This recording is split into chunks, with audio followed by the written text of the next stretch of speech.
인천전자마이스터고 1학년 친구들 반갑습니다. 또 국어 빵쌤입니다. 어제는 4월 11일 토요일이었고요. 오늘은 12일 일요일, 지금 시간은 2시 55분입니다. 여기는 통신 일반 교실인데요. 선생님이 교실을 빌려 쓴 만큼 좋은 기운을 두고 가겠습니다.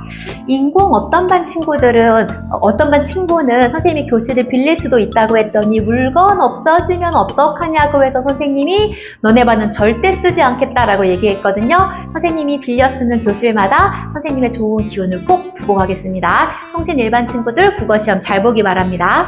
자, 조금 전에 국방부 요원들을 통해서 반톡에 공지가 갔을 겁니다. 첫 번째 영상이 업로드 되자마자 선생님이 짧은 시간에 확인했는데 조회수가 54회를 넘고 있더라고요. 그런데 교과서 없으셨을 텐데 어떻게 봤을지 아마 궁금해서 한번 틀어봤겠죠?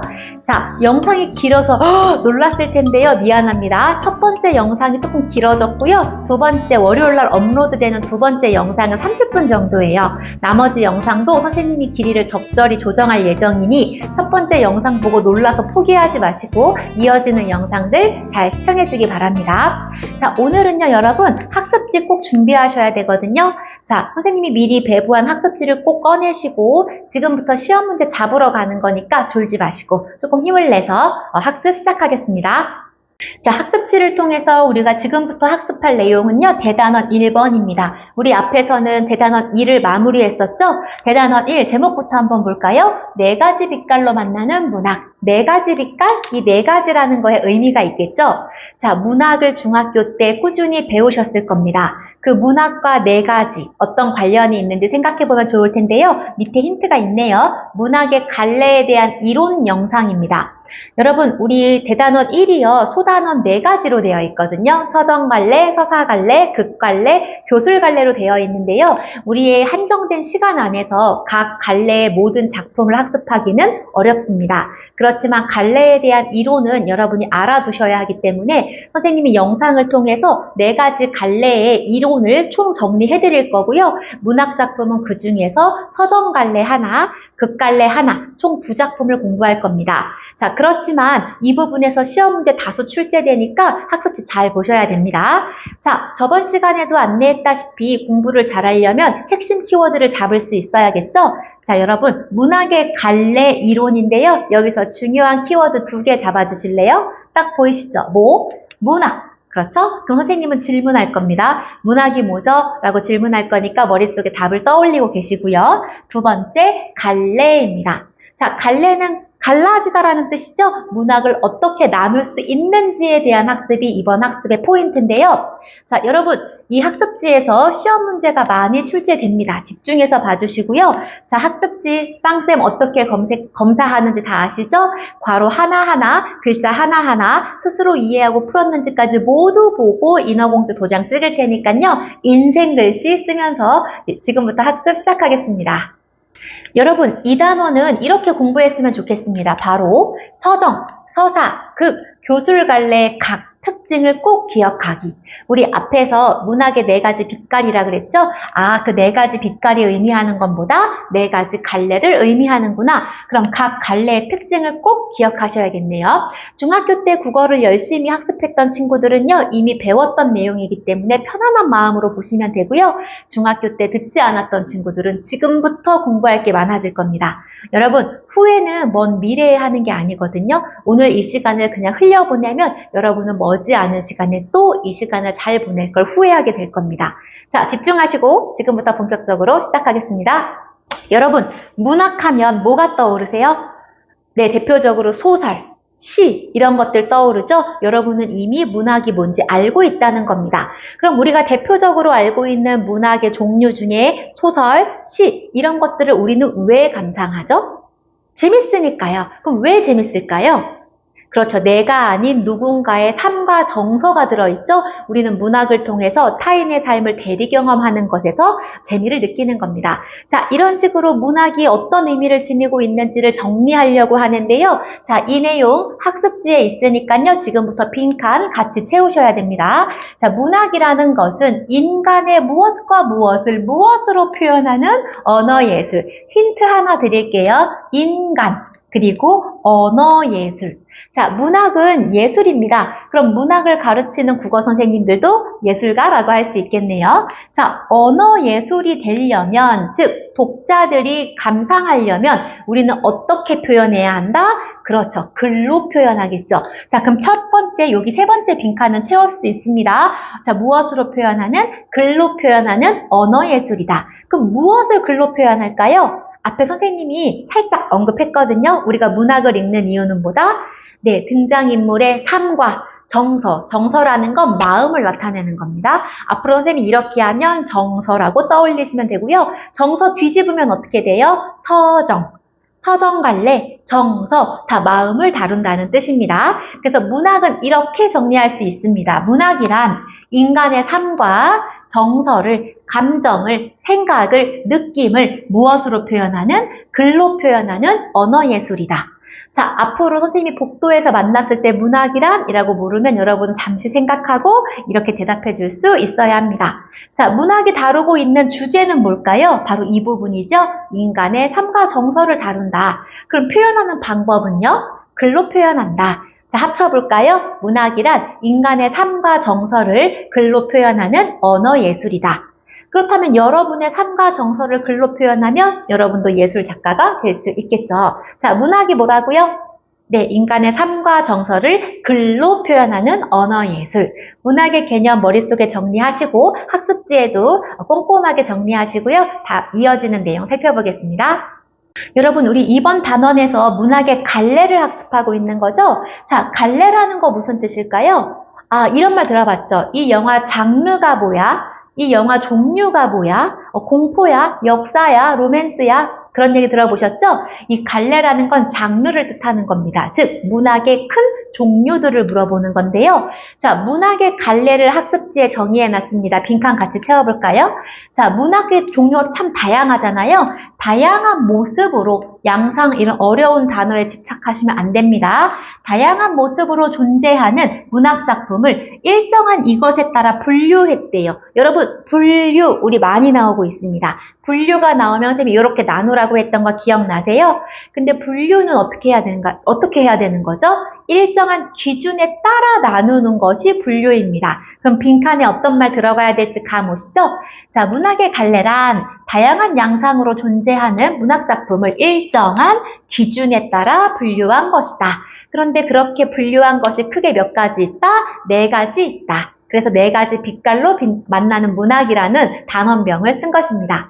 자, 이런 것들을 여러분 달달 외우는 건 중요하지 않지만 그래도 우리가 문학의 갈래를 학습한다면 개념 정도는 알아야겠죠? 아까 문학이 뭐라 그랬죠? 네, 인간의 삶과 정서를 글로 표현하는 언어예술이다. 그 다양한 문학 작품을 일정한 기준으로 나눠 놓은 것이 무엇이다? 문학의 갈래이다. 그 문학의 갈래 크게 몇 가지로 나눌 수 있다? 네 가지 빛깔이라고 했으니까 네 가지. 벌써 몇 가지 개념이 머릿속에 쏙쏙 정리가 됐을 텐데요. 이어서 학습지 살펴보겠습니다. 여러분, 이제 학습지에 본격적인 네 가지 하위 갈래를 정리해 보려고 하는데요. 겁내지 마세요. 중학교 때 여러분은 이미 배웠습니다. 자, 여러분의 머릿속에 있는 정보를 끄집어내서 같이 빈칸 채워보겠습니다. 자, 일단 문학의 갈래 크게 몇 가지 있다고요? 네 가지 있다고요. 선생님이 엄지손가락의 움직임을 최소화하기 위해서 지금 보호대를 차가지고 행동이 조금 어색할 수 있습니다. 이해해 주세요. 손목이 많이 아프지만 정성껏 영상을 만들고 편집하고 있다는 거 잘 기억해 주시고요. 자, 첫 번째 갈래, 서정갈래입니다. 여러분, 아까 서정 뒤집으면 정서 뭘 나타낸다고요? 네, 마음, 감정, 느낌을 나타낸다고요. 그럼 우리 마음, 느낌, 정서를 나타내는 대표적인 문학의 종류 뭐가 있을까요? 그렇죠. 시가 있죠? 서정갈래의 대표적인 하위 종류로는요, 시가 있습니다. 시, 감정, 서정 기억하시면 되겠죠? 자, 서정갈래와 함께 여러분들이 많이 알고 있는 소설로 대표되는 서사갈래가 있습니다. 선생님, 서사 어려워요. 혹시 드라마 중에 대하 서사 드라마라는 말 들어보신 적 있을까요? 이 서사할 때 사는요, 역사를 떠올리시면 됩니다. 우리 역사라는 것도 시간의 흐름에 따라 일어나는 이야기잖아요. 그래서 우리 서사라는 것은요, 일정한 시간에 따라 진행되는 갈등, 뭐 일정한 시간에 따라 진행되는 인생, 이런 것들을 다룬 이야기라고 생각하시면 됩니다. 대표적인 글의 종류, 소설이 있고요. 자, 세 번째, 극입니다. 여러분, 극 하면 떠올리셔야 돼요. 연극, 그렇죠. 뭐 뮤지컬 또는 연극과 비슷한 뭐 드라마 아니면은 뭐 영화 이런 거 떠올리시면 되겠네요. 그리고 교술갈래입니다.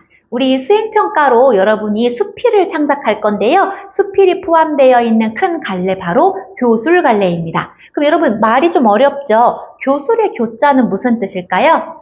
네, 교훈할 때 그 교자입니다. 그래서 교술갈래라는 거는요, 교훈을 주는 이야기인데요. 꾸며낸 이야기가 아닌 여러분이 어렸을 때부터 썼던 일기 또는 편지 아니면 글 쓴 거, 여행 갔다 와서 쓰는 글, 그 모든 나의 삶과 나의 경험과 나의 감정을 쓰는 글이 바로 교술입니다. 우리는 모두 일기를 써본 적이 있잖아요. 편지를 써본 적이 있잖아요. 그럼 여러분과 선생님은 모두 교술갈래의 작가라고 볼 수 있겠네요. 자, 문학의 갈래 크게 네 가지가 있다. 자, 보지 말고 대답해 볼까요? 마음을 다룹니다. 서정. 자, 시간의 흐름에 따라 이야기가 전개됩니다. 서사. 자, 대사와 행동을 통해서 보여주는 거 연극, 극갈래. 우리 일기, 수필, 그 다음 편지를 모두 포함하는 교술갈래. 아, 그럼 각각의 개념을 간단히 정리해 볼 텐데요. 자, 학습지 스스로 먼저 채워보셔도 됩니다. 영상 잠깐 멈춰놓고 학습지 채워놓고 선생님이랑 빈칸 확인했으면 좋겠습니다. 여러분, 첫 번째 갈래로 서정갈래 살펴볼 건데요. 개인의 무엇이나 무엇을 무엇이 있는 무엇적인 언어, 외우지 마시고요. 서정하면 대표적으로 뭘 떠올리자고요? 시요. 그럼 시는 주로 뭘 다룬다고요? 네, 개인의 정서, 마음을 뜻하죠? 생각, 다 비슷한 의미입니다. 개인의 생각, 느낌, 마음, 정서를 우리 시의 가장 큰 특징, 선생님 이렇게 표현하고 싶어요. 이거 뭘 나타내는 걸까요? 선생님이 한 댄스 하는 거 알고 있죠? 분절 댄스를 통해서도 알고 있고 다양한 영국의 댄스 이런 걸 통해서도 알 수 있죠? 자, 개인의 정서나 생각을 우리 시의 가장 큰 특징 뭐가 느껴진다? 리듬감, 다른 말로 운율이 있는 말로, 그쵸? 근데 여러분, 개인의 정서, 개인의 삶, 개인의 마음을 구구절절히 늘어놓으면 좋은 시라고 할 수 없죠? 시의 큰 매력은 뭘까요? 내 마음에 넘쳐나는 이만큼 시의 화자의 마음속에 넘쳐나는 이만큼 큰 감정을 어떻게 드러내야 한다? 함축적인, 압축해서 함축적으로 표현한 문학 양식을 뭐라고 한다? 서정갈래라고 합니다. 다시 정리해 볼까요? 서정갈래는 무엇을 다루나요? 네, 개인의 삶, 정서, 생각, 마음, 느낌을 다룹니다. 어떻게 표현하죠? 리듬감, 운율이 있는 말로 표현하고요. 그걸 길게 표현하는 게 아니라 문학적 장치를 이용해서 어떻게 함축적으로 표현하는 문학 갈래이다. 문학 양식이다. 서정갈래에 대한 개념 머릿속에 이해되셨으면 서사갈래도 살펴보겠습니다. 앞에서 얘기한 것처럼 소설로 대표되는 서사갈래에 대해서 살펴보겠습니다. 여러분, 우리 소설 실제 있었던 일인가요? 아니죠. 여러분 해리포터 읽은 친구 있을 텐데요. 해리포터 굉장히 재미있는 소설이거든요. 그런데 그게 현실에서 있는 일은 아니죠. 그럼 우리 소설의 가장 큰 특징은 현실에서 있는 이야기는 아니다. 즉 쉽게 말하면 지어낸 이야기. 우리 지어낸 이야기 한 글자로 뭐라고 하죠? 뻥이라고 합니다. 네, 놀랍죠? 뻥이요. 자, 근데 우리 뻥도 너무 허무맹랑한 뻥을 치면 그냥 말이 돼? 독자들이 외면할 겁니다. 그럼 어떤 뻥을 쳐야 된다고요? 있을 법한, 현실에서 있을 법한 뻥을 쳐야겠죠? 그게 바로 소설인데요. 수준 높게 정리해 볼게요. 자, 실제로 어떤 있을 법한, 뻥적인 이렇게 쓰시면 안 됩니다. 자, 선생님이 뻥이라고 표현했지만 중학교 때 배우고 오셨을 거예요. 지어낸 이야기, 우리 뭐라고 한다? 허구적인 이야기. 자, 쉽게 얘기하면 뻥이란 뜻이고요. 자, 어떤 뻥? 있을 법한 뻥. 그래서 선생님이 이 소설을 7글자로 정리할 수 있는데요. 혹시 중학교 때 배운 친구들 있을까요? 선생님은 인천남 중에서 열심히 가르치고 왔는데요. 실제로 있을 법하다를 나타내는 용어가 있습니다. 어떤 개연성. 아이고, 선생님 좀 판서가 어렵지만 여러분의 글씨를 잘 봐줄 거라 믿어요. 개연성이라고 합니다. 있을 법하다 다른 말로 개연성 있다. 자, 개연성 있는 허구. 그래서 우리 소설 7자로 뭐라고 정리한다고요? 개연성 있는 허구. 이러면 완벽한 소설의 정의가 됩니다. 자, 있을 법한 허구적인 이야기를 누가 들려줘요? 누군가 소설 속의 이야기를 독자들에게 말해주는 사람이 있죠? 소설 속에 말해주는 사람 세 글자로 뭐라고 한다? 서술자. 많이 들어봤을 겁니다. 그래서 이 서술자가 어디에서 어떤 관점으로 보느냐에 따라서 소설의 시점이 달라지죠? 우리 이 시점 뒤에 서사갈래 본격 학습할 때 중요하게 나올 거니까요. 지금 눈여겨 한번 봐주시기 바랍니다. 정리하면 소설, 대표되는 서사라는 것은요. 현실에서 있을 법한 이야기를, 허구적인 이야기를 누가 전달해주는? 서술자가 전달해주는 문학의 양식이다. 자, 그럼 극갈래 이어서 살펴보겠습니다. 여러분 아까 극하면 뭘 떠올리라고 했었죠? 네, 연극을 떠올리면 좋다 그랬었죠? 자, 극갈래 길이가 조금 긴데 겁내지 마세요. 큰 내용, 어려운 내용은 없습니다. 자, 누구를 내세우지 않고 우리 앞에서 소설에서는요. 소설 속의 이야기를 누가 들려줘요? 서술자가 대신 전달해 줍니다. 누구에게요? 독자에게요. 그렇지만 연극은 어때요? 배우들이 우리 눈앞에서 실제 말과 행동을 하면서 스토리를 보여주죠? 즉, 대신 이야기를 전달해주는 서술자 있다 없다? 없다. 매우 중요한 특징입니다. 선생님이 말을 조금 천천히 하거나 목소리를 낮추면 중요하다는 뜻이겠네요. 자, 극갈래는요. 서술자를 내세우지 않고, 즉 서술자가 등장하지 않고요. 대신 등장인물의 무엇과 무엇으로? 네, 대사와 행동으로 사건을 어때요? 지금 우리 관객들의 눈앞에서 지금 일어나는 것처럼 직접 현재화해서 보여준다는 매우 큰 특징이 있습니다. 다시요. 극갈래는요. 소설과 마찬가지로 스토리가 있어요. 줄거리가 있는데요. 표현하는 방식이 다르죠. 우리 극갈래는 서술자가 없이 등장인물의 대사와 행동, 말과 행동으로 관객들이 직접 눈앞에서 그 상황을 보는 것 같은 느낌을 주는 문학의 양식을 뭐라고 한다고요? 극갈래. 대표적으로 연극의 대본 또는 드라마의 대본, 영화의 대본 이런 것들을 예로 들 수 있습니다. 자, 4가지 문학 갈래 중에 마지막 교술 갈래인데요. 교훈을 준다고 했었죠. 무엇을 통해서 교훈을 준다고요? 네, 글쓴이가. 여러분도 이미 글쓴이가 된 적이 있고요. 선생님도 글쓴이가 된 적이 있습니다.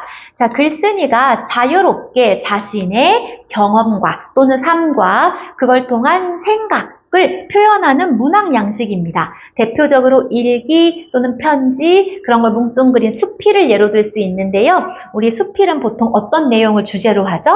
네, 개인이 직접 겪었던 일을 통해서 얻은 깨달음을 전달하죠. 그게 바로 교술입니다.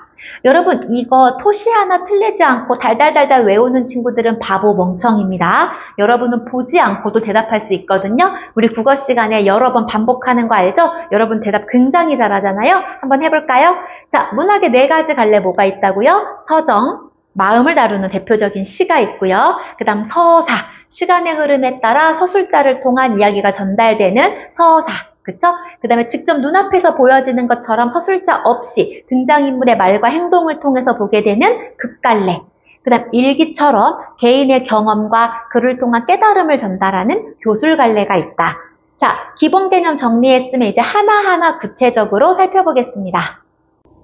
여러분 근데 이번 그 문학의 갈래 이론 영상은 편집이 조금 어색하게 될 수도 있습니다. 왜냐하면 영상 길이를 적절히 조정하기 위해서 서정갈래와 극갈래를 묶어서 만들 수도 있고요. 교술갈래와 서사갈래를 묶을 수도 있는데 어쨌든 선생님은 순서대로 즉 영상을 찍고 있어서 갖다 붙이다 보면 어색하게 될 수도 있지만 여러분은 잘 참고해서 봐줄 거라고 믿습니다. 자, 서정갈래 선생님이 손동작 어떻게 했었죠? 이렇게 했었어요. 자, 이건 뭐였죠?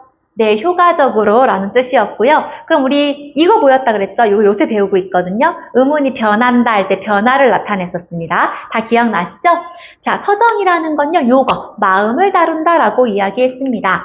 자, 개념을 정리해 볼까요? 학습지 보면서 갑니다. 서정적인 자, 선생님 왜 이렇게 어려운 말 쓰세요? 겁내지 마시고요. 자, 서정적이다. 이 서정 뒤집으면 무슨 뜻? 정서. 정서는 무슨 뜻? 마음. 즉 감정을 느끼는 자. 우리 시에서는요. 어떤 감정을 운율이 있는 말로 압축해서 표현하는 게 시잖아요. 근데 그 감정을 느끼는 대상이 있을 거 아니에요. 그쵸? 우리 그 존재를 서정적인 자라고 하고요. 중학교 때는 이렇게 배웠을 겁니다. 시적 화자.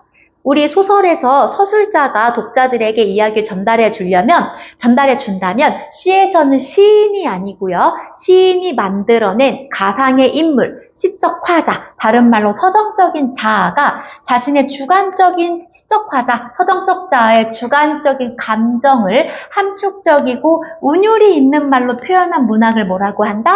서정갈래라고 합니다. 선생님 앞에서 설명한 거랑 다르시잖아요. 똑같은 내용입니다. 왔다 갔다 하면서 이해할 수 있어야겠죠? 자, 정리해볼까요? 서정갈래.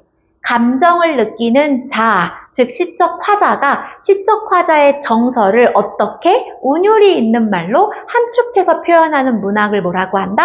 서정갈래라고 한다. 그 서정갈래에 포함되는 하위갈래가 있습니다. 고대가요. 느낌 오시죠? 고대. 옛날 옛적에 지어졌던 서정갈래란 뜻이고요. 향가 여러분 2학기 때 배울 겁니다. 신라시대를 배경으로 하고 있고요. 고려가요. 말 그대로 고려시대에 불렸던 노래 가사라고 생각하시면 되고요. 시조. 중학교 때 아마 시조는 배우셨을걸요? 오우가라는 작품도 배웠을 거고요.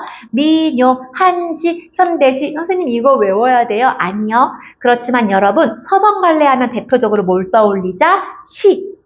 시는 서정갈래의 대표적인 갈래이다. 그럼 여기 있는 모든 작품은 공통점이 뭐라고요? 운율이 있는 말로 표현한 시, 즉 서정갈래예요. 그럼 서정갈래는 어떤 내용을 다룬다고요? 네, 정서, 감정을 다룬다고요. 그걸 누가 전달해주죠? 네, 시적 화자, 서정적 자아가 전달해줍니다. 어떻게요? 운율이 있는 말로 함축해서요. 자, 그러면 우리 이러한 서정갈래의 특징이 뭐가 있는지 구체적으로 살펴보겠습니다. 여러분, 선생님이 이 학습 시작할 때 이 단어는 공부 어떻게 하라고 했었죠? 각 갈래의 특징 기억하라고 했었죠? 어떤 특징을 말하는 걸까요? 네, 지금 화면에 보이시는 요 말입니다. 형상화 방법. 선생님, 형상화가 뭐예요? 형상화는 표현해낸다 이 뜻이거든요. 4가지 문학 갈래가 각각의 주제를 표현해내는 방법을 특징이라고 정리할 수 있는데요. 거기서 시험이 많이 나온다고요? 자, 지금부터 잘 봐야겠죠? 자, 첫 번째, 서정갈래. 우리 서정, 시를 떠올리시고요. 자, 시에서 주제를 효과적으로 드러내기 위해서 사용하는 방법들이 뭐가 있는지 지금부터 볼 겁니다. 정말 중요한 첫 번째 개념인데요. 작품 속에서 시인을 대신하여 말하느니.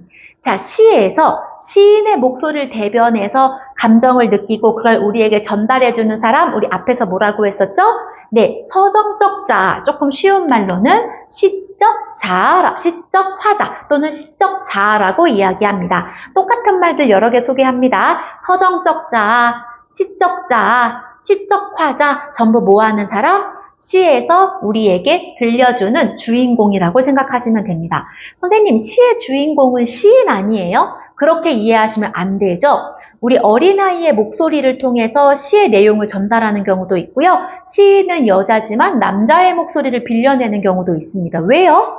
그래야 주제를 더 효과적으로 드러낼 수 있기 때문입니다. 즉, 시는 시인의 목소리로 말한다라고 생각하시면 X, 시인은 우리에게 좀 더 효과적으로 주제를 전달할 수 있는 다른 주인공을 만들죠. 그 주인공이 누구라고요? 시적 화자, 시적 자아, 서정적 자아입니다. 자, 서정갈래 시에서 주제를 잘 드러내기 위해서 첫 번째 설정하는 인물 누구? 네, 시적 화자를 통해서도 주제를 효과적으로 드러낼 수 있고요. 그 다음 활용하는 가장 큰 특징, 우와, 화면이 꽉 차서 놀라지 마세요. 여러분, 참 여러분이 쉽게 파악할 수 있는 내용인데요. 첫 번째 줄 보세요. 자, 비슷한 소리나 구절, 일정한 문장 구조 등의 중요한 키워드 뭐가 보인다? 반복. 우리 반복하면 뭐가 생겨요? 반복하면 리듬감 생기죠? 그럼 시에서 리듬감 하면 떠올려야 하는 단어 뭐가 있습니까? 그렇죠. 운율이 있습니다. 그럼 지금 하고 있는 이 내용은 무엇에 관한 거다? 운율에 관한 것이다. 자, 의성어, 의태어 중학교 때 배우셨을 텐데요. 의성어는 소리를 흉내내는 말, 딸랑딸랑, 짤랑짤랑 이런 걸 얘기하고요. 특징이 어때요? 반복되죠? 그 다음에 의태어는 모양을 흉내내는 겁니다. 뒤뚱뒤뚱, 엉금엉금 이런 것들이요. 자, 특징 어때요? 2번씩 얘기하니까 리듬감 생기죠. 그래서 우리 반복되면 뭐가 생긴다고요? 리듬감, 음악성이 생긴다고요. 근데 이걸 시에서는 어떤 용어로 활용합니까? 그렇죠. 운율입니다. 그러면 시에서 서정갈래에서 주제를 잘 드러내기 위해서 활용하는 첫 번째는 화자를 설정하는 거, 두 번째는 운율을 설정하는 거네요. 근데 운율은 어떻게 하면 만들어진다고요? 반복하면 만들어진다고요. 중학교 때 많이 들어보셨죠? 여러분, 아마 여러분의 학창시절에서 처음이자 마지막으로 갈래를 학습하는 게 아닐까 싶습니다. 선생님 조금 구체적으로 준비해 왔거든요. 먼저 음보율이라는 게 있고 음수율이라는 게 있는데요. 스트레스 받지 마세요. 다 도와드릴 겁니다. 자, 음보율. 여러분, 이 율은요, 운율이라고 생각하시면 돼요. 그 운율을 만드는 요소 중에 음보라는 게 있고 음수라는 게 있는 거네요. 음수율이라는 게 있는 거네요. 음보율은 일정한 음보, 중요한 거 이 부분이요. 끊어 읽거나 숨을 쉬는 단위를 반복한다. 선생님 밑에서 얘 보여줄 겁니다. 여기서 핵심 키워드 어디요? 끊어 읽는 덩어리라고 생각하시면 돼요. 근데 끊어 읽는 덩어리가 반복된다라는 의미고요. 음수율은요, 글자 수를 일정하게 반복한다라고 얘기했거든요. 밑에 예문이 하나 있습니다. 혹시 이거 누구의 작품인지 아는 똘똘이 있을까요? 노래로도 있거든요. 나보기가 역겨워 가실 때는. 근데 그 마야의 그 노래는 김소월 시인의 진달래꽃을 모티브로 만든 노래입니다. 즉 이 작품 누구의 작품? 김소월 시인의 진달래꽃의 일부분인데요. 김소월 시인은 우리나라의 민족 시인으로 불리기도 하죠. 1920년대부터 여러 가지 작품을 많이 쓰셨지만 일찍 요절하신 분입니다. 그럼 적용해 볼까요? 여러분, 이 의미 단위로 한번 끊어 읽으려고 해요. 나보기가 역겨워 가실 때에는 말없이 고이 보내드리 올 때, 이러면 작품의 주제가 와닿지 않죠? 느낌 살려서 나보기가 역겨워 가실 때에는 말없이 고이 보내드리오리다. 나 보기가 싫어서 떠난대요. 그때 고이 보내주겠다는 내용이거든요. 자, 이걸 끊어 읽어볼게요. 나보기가 역겨워 가실 때에는. 선생님, 가실 때는 아니에요. 지금 띄어쓰기로 끊어 읽는 게 아니고요. 의미 단위로 끊어 읽는 겁니다. 다시. 나보기가 역겨워 가실 때에는 말없이 고이 보내드리오리다. 자, 1행과 2행 전부 몇 덩어리예요? 하나. 그럼 몇 음보? 3음보. 자, 두 번째도 어때요? 말없이 고이 보내드리오리다. 전부 3덩어리씩 끊어 읽죠? 3음보. 그러면 음보라는 건 이렇게 끊어 읽는 이 단위가 반복되는 걸 음보율이라고 하는구나. 그 음수율 볼까요? 여러분, 음수율 파악은 조금 어렵거든요. 근데 김소월 시인의 특징이 있습니다. 글씨 잘 봐주세요. 나보기가 역겨워. 어때요? 몇 글자예요? 총 7글자. 가실 때에는 5글자. 말없이 고이 보내 7글자. 드리오리다. 5글자. 그래서 우리 김소월 시인의 진달래꽃은요, 3음보의 7호조라고 이야기합니다. 그 7호라는 건 글자 수를 이야기하거든요. 자, 3덩어리씩 끊어 읽는 게 반복되고 있고, 7글자, 5글자, 7글자, 5글자가 반복되고 있죠. 이렇게 음보율과 음수율을 통해서도 반복을 통해서 리듬감을 만들 수 있구나라는 것만 간단히 이해하시면 됩니다. 자, 음보율, 음수율에 이어서요. 자, 이번엔 시어 19의 반복입니다. 여러분, 시어가 무슨 뜻이에요? 네, 시에 쓰인 단어를 뜻하고요. 19는 시의 한 부분이라고 이해하시면 됩니다. 시구라고 하시면 안 돼. 야구의 시구가 아니고요. 19라고 읽는 겁니다. 자, 일정한 부분이 반복된다. 우리 아까 반복하면 리듬감 생긴다고 했었죠? 갈래갈래 갈린 길이라도 내게 바위 갈 길은 하나 없소.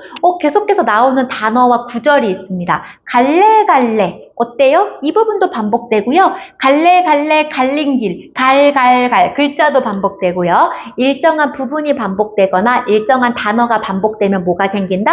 리듬감이 생긴다라는 간단한 내용이었고요. 마지막 4번은 좀 잘 봐주실래요? 왜냐하면 여러분이 앞으로 문학을 학습할 때, 특히 2학년에 문학을 한 학기 동안 배울 거거든요.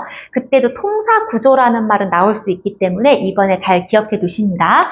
자, 문장 구조, 다른 말로 통사구조. 우리 주어, 서술어, 문장의 기본적인 구조죠? 그걸 다른 말로 통사구조라고 하거든요. 자, 문장 구조가 반복될 수도 있대요. 예를 볼까요? 산산이 부서진 이름이여, 허공 중에 헤어진 이름이여. 여러분, 반복되는 부분 찾아주세요. 네, 모모진 이름이여. 뭐뭐진 이름이요. 문장의 일부분의 구조가 반복되고 있죠. 우리 이런 거 뭐라고 부른다? 문장 구조의 반복, 통사 구조의 반복. 만약에 단어가 반복되면 시어 또는 식구의 반복, 글자 수가 반복되면 음수율, 끊어읽기가 반복되면 음보율. 자, 이런 것들이 반복되면 뭐가 생긴다? 운율이 생긴다라고 정리할 수 있습니다. 여러분, 우리 지금 서정갈래에서 주제를 효과적으로 드러내기 위해서, 즉 형상화하기 위해서 사용하는 전략을 공부하고 있었는데요. 첫 번째 누구 있었죠?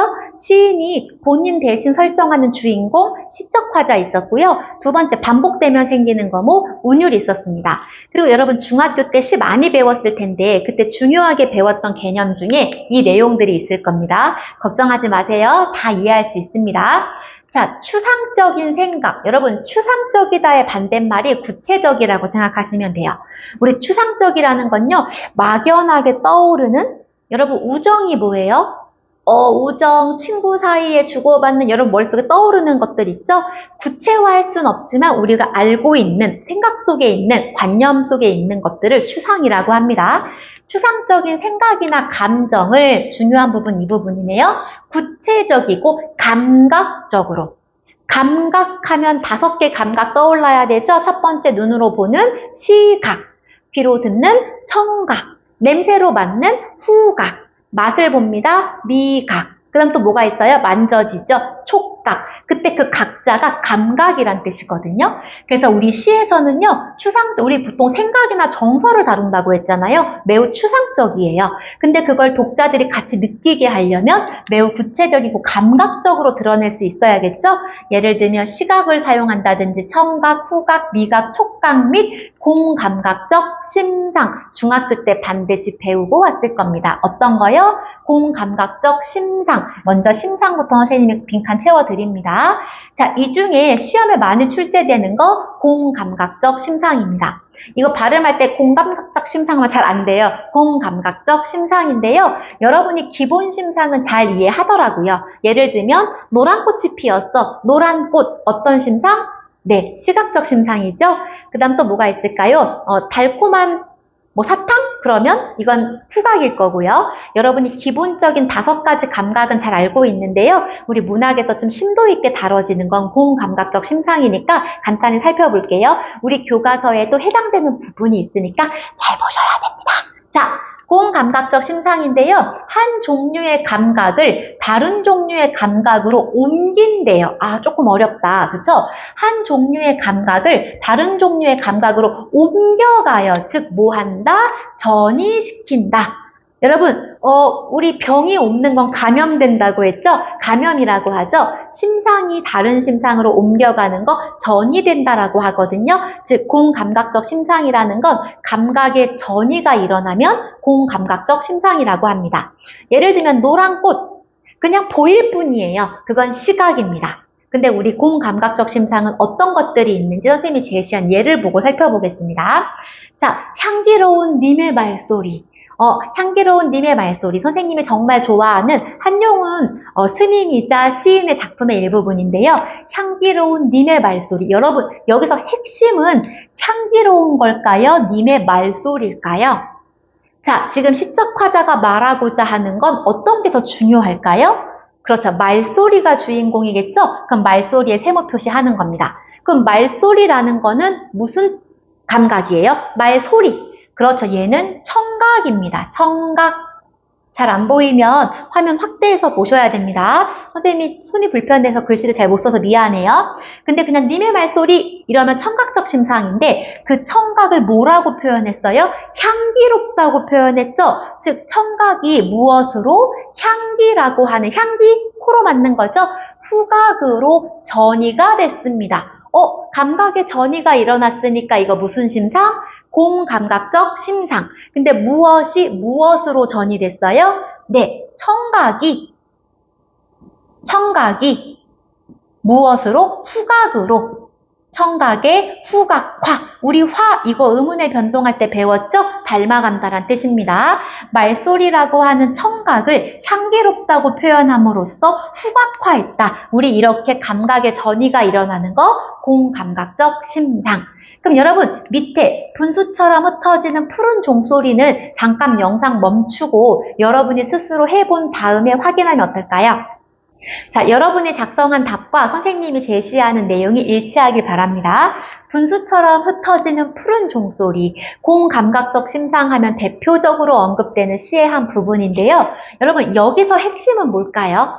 분수를 말하고 싶을까요? 종소리를 말하고 싶을까요? 내용을 잘 보셔야겠죠? 지금 시의 화자는요, 종소리를 표현하고 싶어 하는 것 같아요. 분수처럼 흩어지는 주인공 누구? 종소리. 종소리는 무슨 감각? 그렇죠. 청각이네요. 근데 그 청각을 어떻게 표현했어요? 분수처럼 흩어진대요. 여러분, 흩어지는 거, 물이 흩어지는 거, 이건 무슨 감각을 통해서 확인하죠? 눈으로 봐야겠죠? 그럼 뭐처럼 표현했다? 이 청각을 마치 눈에 보이는 것처럼 시각으로 표현했죠? 그럼 얘는 어떻게 정리하면 좋을까요? 네, 청각의 눈에 보이는 것처럼 시각화. 그럼 얘도 닮아가는 전이가 일어났다. 얘 무슨 감각? 공감각적 심상이라고 할 수 있습니다. 우리 교과서의 나이덕 시인의 산속에서란 작품 배울 텐데요. 거기서도 아마 심상을 엿볼 수 있을 거거든요. 그때 기억할 수 있도록 잘 봐주세요. 자, 공감각적 심상 맞은 친구들은 댓글에 이모티콘 하나씩 남겨주세요. 근데 댓글이 아무것도 없다면 영상 안 본 거죠, 뭐. 여러분, 전이시킨다라는 개념 다 이해했으면 맨 마지막 하단에 있는 내용 볼까요? 중학교 때 시를 배울 때 아마 여기 있는 단어들, 비유, 상징, 반어, 역설 이런 거 많이 배웠을 텐데요. 우리 이런 것들을 다양한 시의 표현 방법이라고 하죠. 선생님도 그래서 표현 방법으로 묶어봤는데요. 지금 우리 뭐 공부하고 있어요? 시에서, 서정갈래에서 주제를 효과적으로 나타내기 위해서 사용하는 전략 배우고 있거든요. 그 중에 어떤 것들이 있다? 비유, 비슷한 대상에 빗대는 거요. 상징, 추상적인 것을 구체적으로 표현하는 것. 예를 들면 평화, 매우 추상적이죠? 그리고 구체적으로 우리 어떤 대상으로 표현해요? 비둘기, 평화의 상징 비둘기. 그게 바로 상징입니다. 자, 반어, 반대로 말하는 거죠? 지각한 친구한테 일찍 오셨어. 이런 반어, 이런 것들이 모두 주제를 효과적으로 나타내기 위한 표현 방법이다 라고 이해하시면 됩니다. 여러분, 그럼 서정갈래 지금 많은 내용 학습했는데 한번 복습해 볼까요? 눈을 지그시 감고 선생님의 목소리에 의지해서 대답해 보기 바랍니다. 부끄러워하지 말고요. 교실에서 보고 있다면 속삭이면서 대답하셔야 됩니다. 자, 서정갈래가 뭐죠? 마음이요. 좋아요. 아주 잘했습니다. 마음을 다룹니다. 그 마음을 시인의 목소리로 전달해 주는 게 아니라 누구를 통해서? 시적 화자야. 그 시적 화자가 그냥 줄줄줄줄 말하는 게 아니라 반복을 통해서 뭘 형성한다? 운율을 형성합니다.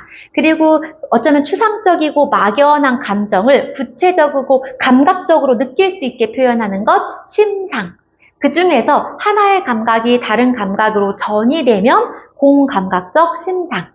그리고 우리 국어 시간에 여러분이 중학교 때 많이 들어봤음직한 비유, 상징, 역설, 반어 등과 같은 다양한 표현 방법을 통해서도 시의 주제를 잘 드러낼 수 있다. 그럼 서정갈래 정리 끝! 자, 수고하셨습니다. 다음 내용도 이어서 보겠습니다.